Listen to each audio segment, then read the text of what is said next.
Hey everyone, welcome to Tailored Acres. I'm Taylor and I'm a home gardener in Wisconsin Zone 4B.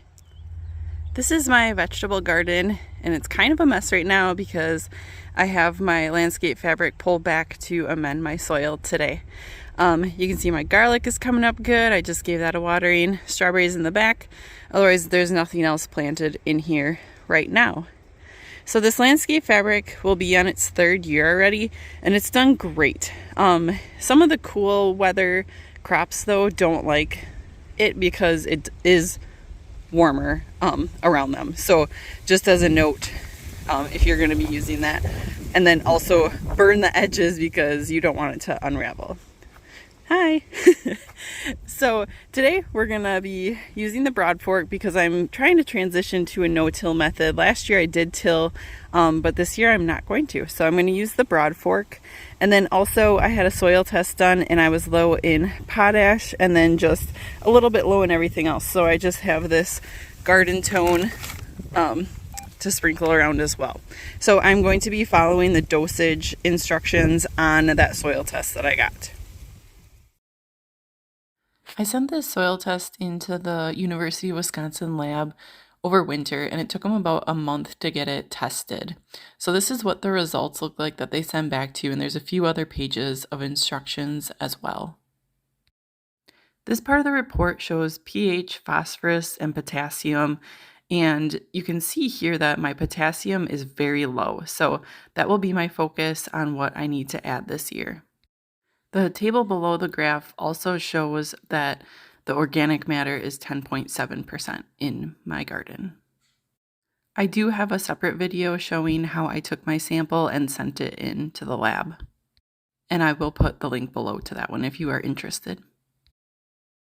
This section of the report details the actual amount of nutrients you're going to need to add to meet your soil needs.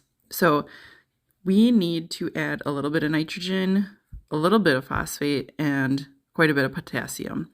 And it gives you the dosage rate under here for each of those. If this part is confusing to you, please reach out to your local county extension or even your local garden center will be able to help you out with this and what to apply. So my first step is going to be broadforking my planting beds here, and I'm just trying to loosen up the soil with this, which my soil was pretty loose already, which is a great thing.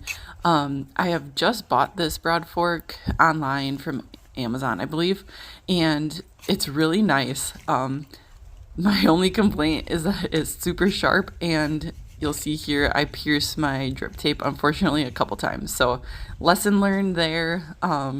Be very careful with this thing. It is a weapon as well.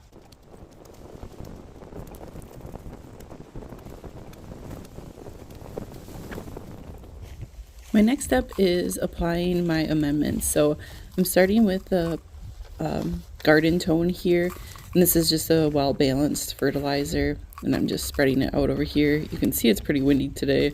Not an ideal day to spread this, but it has been windy all spring here, so haven't had a calm day yet.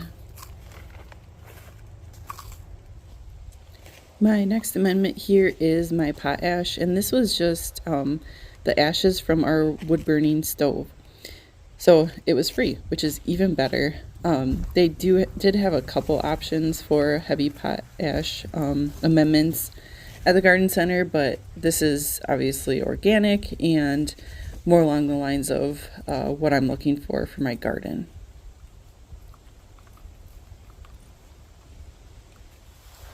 Before I laid my amendments down, I should have weeded the couple weeds that were in this area because they were kind of covered in all of this material afterwards. So just a note on your process there. Either do it before the broadfork or after. After the broadfork kind of loosens the weeds, so that was what my process was after this first bed here. So I'm just watering this in, but I'm also going to add compost on top of this. Ideally, I would add about 2 inches of compost, but I don't have that much compost yet. I'm hoping that I can improve my composting procedures this year and have even more available for next spring or even this fall to add to my beds.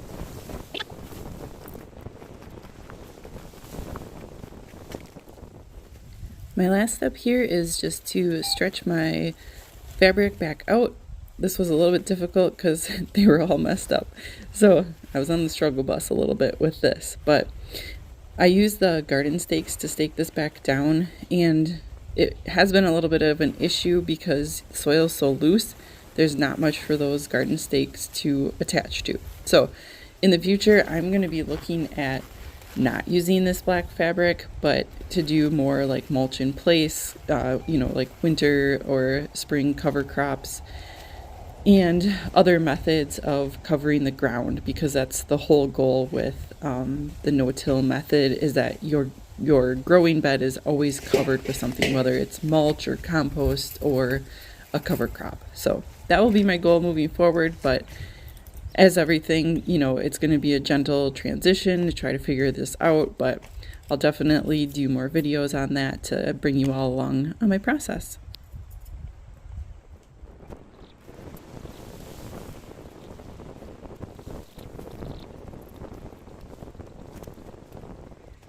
I wanted to show you guys this area. I just mulched last year and not the black plastic, and left the mulch in over winter, and it really broke down. But this soil is like so loose and fluffy. I'm really excited to continue on with this method. I am all done in the garden here. So today I did the broadforking, applied the wood ash, the all-purpose vegetable garden fertilizer, and I did top with compost. I wish I had more. I would like to do like 1 or 2 inches a year on this, but I just have not been producing enough, and I have not had a good source for getting that either. So unfortunately, this is all it can get. All right, thanks for joining today. Take care.